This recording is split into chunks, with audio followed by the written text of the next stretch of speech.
కుటుంబ సమేతంగా ప్రతి ఒక్కరూ కూడా ఆరాధన చేయాలి. దేవుడు 6 దినాలు పనిచేసుకొని 7 దినాన తన యొక్క సన్నిధిలో ఉండాలని ఆజ్ఞాపించాడు.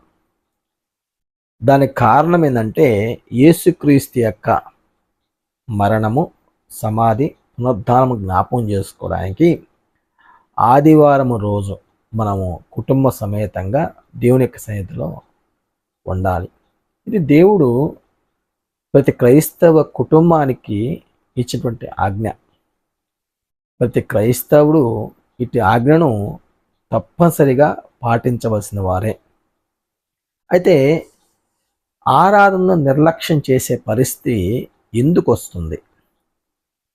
ఆరాధన నిర్లక్ష్యం చేసే పరిస్థితి ఎందుకు వస్తుందంటే మొదటి విషయం ఏంటంటే అవిశ్వాసం.